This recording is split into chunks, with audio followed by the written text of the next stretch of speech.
Hey, salut, ça va toi, et aujourd'hui je vous trouve une nouvelle vidéo dans laquelle je vais vous faire un tuto perruche ondulée de A à Z. Donc la perruche ondulée, cette gentille petite perruche, c'est la perruche environ la plus petite qu'il existe et un oiseau vraiment ultra simple à élever, vraiment. Vous pourrez aussi l'apprivoiser comme ça et leur laisser des ailes longues et qu'ils ne s'envolent pas.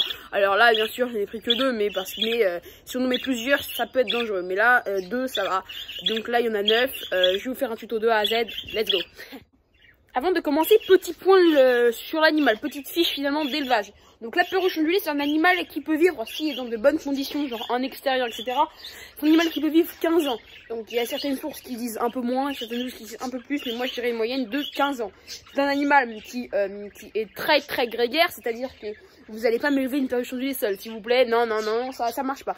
Vous allez élever une perruche ondulée à plusieurs individus, au moins 2 ou 3. Moi je dirais que le minimum c'est 2 ou 3 pour qu'elle soit cool. Alors après, la taille de la cage, on va tout voir tous ensemble. Donc là, on se retrouve avec la cage pour finalement vous expliquer comment élever votre premier oiseau. Let's go! Donc là, on a 9 perruches ondulées apprivoisées.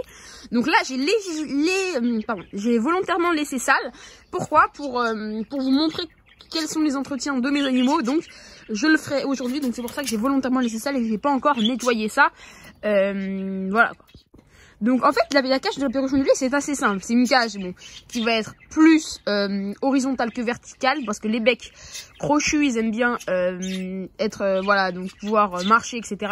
Des oiseaux qui peuvent être assez marcheurs, donc on garde comme ça. Vous allez me dire mais attends, il y a beaucoup trop d'oiseaux pour la cage. Non, en fait non. Pourquoi? Parce que en fait les perruches ondulées, vu que c'est un animal qui est très grégaire, ils aiment bien avoir une forte concentration. Alors ça aura plusieurs avantages et plusieurs inconvénients. Le premier avantage c'est que il va kiffer l'oiseau, il va être avec ses congénères, etc. Donc là, on me dit c'est la limite de la cage pour le nombre d'individus, pour moi. L'inconvénient, c'est que si t'as un oiseau qui est malade, il peut contaminer les autres. Donc comment tu fais? Tu mets ton oiseau en quarantaine pendant quelques jours tout simplement dans une cage finalement de quarantaine. Donc une cage de quarantaine, c'est juste de l'eau avec un peu de vermifuge et naturel ou pas, comme tu veux. Excuse-moi, attends, je me mets pour que tu aies un autre plan. Et de la nourriture. Donc la nourriture, ok, voilà. Je te le mets là pour que tu vois les perruches pendant que je te parle. Et voilà quoi. Donc une fois que tu as fait ça et que tu as mis ton oiseau, tu vas devoir, donc tu as des oiseaux, hop, tu les mets. Ensuite, tu vas devoir mettre de l'eau, donc de l'eau vermifugée ou pas, et de la nourriture. Donc la nourriture c'est mieux dans un bloc, comme tu peux le voir. Que je te montrerai tout à l'heure. Il faut une baignoire également, c'est indispensable, et un peu de calcium, donc soit un os de sèche, soit du grit, soit voilà. Donc là je vais récupérer la caméra et voilà, donc je vais te montrer ce qui est aussi indispensable. Donc il est indispensable aussi d'avoir des branches naturelles. Moi, pas beaucoup de personnes le disent, mais moi je trouve que c'est très très bien vu qu'il le ronge. Et voilà, donc plus il y aura de perruches ondulées, mieux ce sera. Et voilà, donc si vous voulez apprivoiser votre oiseau, maintenant vous avez les bases, vous allez pas me dire après ils tiennent pas et tout. Là moi je les élève comme ça, et le plus important, la nourriture. Donc après vous allez pas me dire attends, j'arrive pas à les garder et tout. T'inquiète, je ferai d'autres vidéos, mais bon voilà. Donc la nourriture, tu vas mettre un mélange de graines Gould pour perruche. Donc là ils l'ont terminé.